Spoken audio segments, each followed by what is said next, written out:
एक औरत जिसे दुनिया पापिन कहती थी, उसे यमराज ने स्वर्ग दे दिया, और एक प्रसिद्ध संत जिसके चरणों में लोग सिर झुकाते थे, सीधे नरक भेज दिया। आखिर ऐसा कौन सा कर्म था जिसने यमराज का न्याय ही पलट दिया?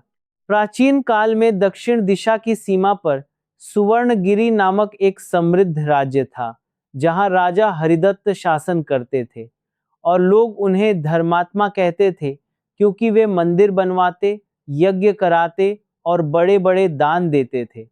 लेकिन उनके दान के पीछे सच्ची करुणा से अधिक प्रसिद्धि का अहंकार छिपा था, और वे चाहते थे कि पूरा नगर उनके पुण्य की चर्चा करे।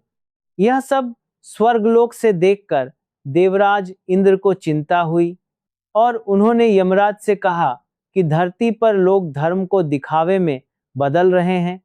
तब इंद्र ने एक निर्धन वृद्ध का रूप लेकर राजा की परीक्षा ली।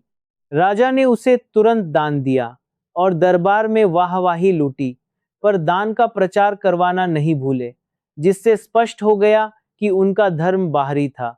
उसी नगर में सुमन नाम की एक स्त्री रहती थी, जिसे समाज पापिन कहता था, लेकिन वह प्रतिदिन स्नान कर सच्चे मन से भगवान से सही राह दिखाने की प्रार्थना करती थी। एक दिन प्रसिद्ध साधु महेंद्रनाथ के प्रवचन के समय वह श्रद्धा से उनके चरण छूने पहुंची, तो साधु ने उसे अपवित्र कहकर दूर कर दिया, जिससे उसका हृदय टूट गया। लेकिन उसी क्षण उसने अपने जीवन को बदलने का संकल्प लिया, और अगले दिन से उसने गलत रास्ता छोड़कर मेहनत की कमाई से जीवन चलाना शुरू किया, भूखों को भोजन कराया, बीमारों की सेवा की, और धीरे धीरे उसका मन निर्मल होता गया। समय बीतने पर एक ही दिन राजा हरिदत्त, साधु महेंद्रनाथ और सुमन तीनों की मृत्यु हुई, और वे यमलोक पहुंचे, जहां चित्रगुप्त ने उनके कर्मों का लेखा पढ़ा। राजा के पास दान बहुत थे, पर अहंकार भी जुड़ा था। साधु ने उपदेश बहुत दिए, पर स्वयं कभी किसी की सच्ची सेवा नहीं की, जबकि सुमन ने पाप से जीवन शुरू कर पश्चाताप और परोपकार से उसे पुण्य में बदल लिया था। तब यमराज ने न्याय सुनाया कि राजा को सीमित समय का स्वर्ग मिलेगा, साधु को नरक, क्योंकि उसने धर्म को केवल साधन बनाया, और सुमन को पहले नरक का क्षणिक अनुभव, फिर सदा के लिए स्वर्ग। यह सुनकर साधु ने अन्याय की दुहाई दी।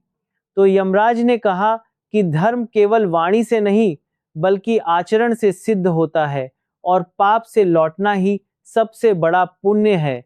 अंततः सुमन स्वर्गलोक में प्रकाश बनकर विलीन हो गई, और धरती पर यह कथा फैल गई कि सच्चा धर्म दिखावे में नहीं, बल्कि सच्ची नियत और कर्म में बसता है।